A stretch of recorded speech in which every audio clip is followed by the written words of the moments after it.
어머님들이 오해하고 계신 게 이가 없으면 이를 안 닦아도 된다. 당연히 닦을 리가 없으니까 안 닦아도 되죠. 그런데 중요한 거는 입안을 닦는 거예요.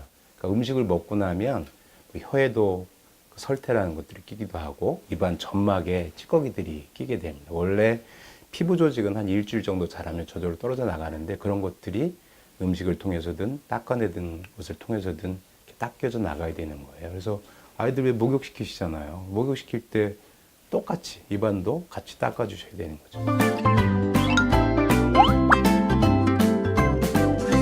아이들마다 그 이 나이가 따로 있어요. 저희들 치아 나이, 치령이라고 부르는데 그 치령이 좀 빠른 아이들도 있고 늦은 아이들도 있고 또 나는 순서가 조금 다르기도 해요. 그래서 대부분 뭐 아랫니 가운데부터 나기 시작하고 그다음에 위에 앞니 나고 뭐 위에 옆에 아래 이렇게 나게 되는데 그 앞니만 나 있을 때는 뭐 칫솔질 하시는 것보다는 골무 형태로 되어 있는 실리콘 칫솔 이런 거 쓰시는 게 훨씬 편하실 것 같아요.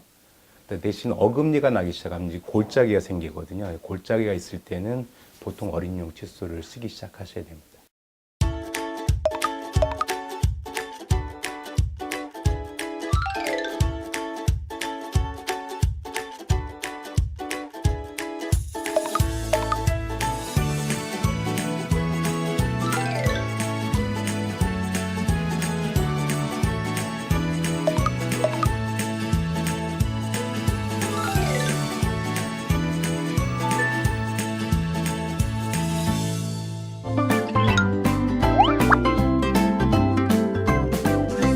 처음부터 갑자기 이렇게 들이댄다거나 노출이 좀 덜 돼 있는 아이들이 무서워할 수 있고요. 또 경험 중에 입안에다 뭘 넣었는데 뭐 구토를 떼거나 이런 경험들이 있으면 그런 것들 때문에 싫어할 수가 있어요. 그것처럼 엄마 아빠가 서로 자꾸 하시는 모습들, 또 또래가 있으면 뭐 형제들 이렇게 해주면서 따라하게 하는데 흉내내기 할 때를 잘 타시는 게 좋아요. 그런 시기를 잘 맞춰가지고 흉내낼 때 따라서 할 수 있도록 해주시고 또 어떤 때는 자기 혼자 하려고 하는 때들도 있어요. 그때는 충분히 자기들이 가지고 해볼 수 있도록 한 다음에 항상 마무리는 부모님 중에 한 분이 하시는 거를 원칙으로 하셔야 됩니다.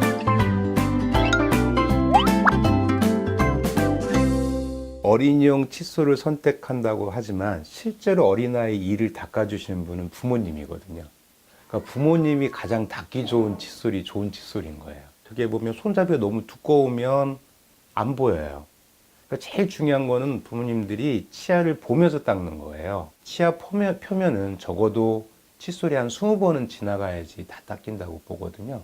그러니까 그만큼 지나다니는 것이 눈으로 보이게, 보이는 각도로 아이를 눕혀서 직접 보시면서 닦으셔야 되는데 덮여서 안 보이는 칫솔 손잡이가 너무 커서 이가 닦였는지 안 닦였는지 잘 모르는 그런 것보다는 조금 더 가늘고 반듯이 서 있고 칫솔 그 자루도 좀 날씬해서 시야들이 잘 보이는 것이었으면 좋겠고요. 이것저것 써보시면 어느 날 요것이 우리 아이한테 맞고 내 손에도 맞는구나라고 하는 걸 느끼시게 됩니다.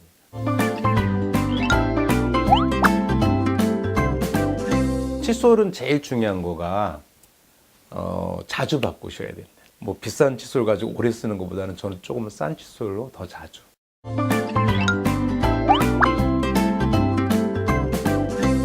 예, 요즘 젊은 어머님들 중에 가장 큰 화두가 치약을 아이한테 쓸 건지 말 건지, 그다음에 치약을 쓴다면 치약 성분에 무엇이 포함되고 무엇이 빠져야 되는지에 대한 관심들인 것 같아요. 불소가 들어있는지 안 들어있는지가 제일 큰 화두인 것 같긴 한데 전문가 입장에서 보면 불소를 들어있는 걸 쓰십시오 라고 말씀을 드립니다.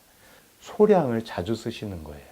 대부분 아이들이 물론 우리들이 양치하고 다 뱉어낸다고 생각해도 반 이상 삼키는 걸로 보거든요. 그럼 삼켜도 되는 용량이 어느 정도일까를 생각해 봐야 되는데 뱉어낸다라고 하는 거를 배우는 나이가 4돌이라고 보면 그 이전 나이에서는 뭐 깨알로 한 2~3알 정도의 양, 그거를 마른 칫솔에다 깊숙이 넣어서 짜서 쓰시면 그렇게 많이 삼켜지지 않고 이를 닦을 수가 있고요. 그다음에 학령 전의 아이들은 쌀알 크기 정도, 그다음에 학교 다니기 시작하면 완두콩 정도 크기를 칫솔 끝에 꾹 눌러서 짜 넣어가지고 쓰시면 골고루 발라질 수도 있고, 우리 아이 충치가 염려되시는 분이라고 한다면 우산이 그려져 있는 치아 지킴이 마크 붙어 있는 그런 치약을 쓰시면 훨씬 더 확실하다고 볼 수 있겠습니다.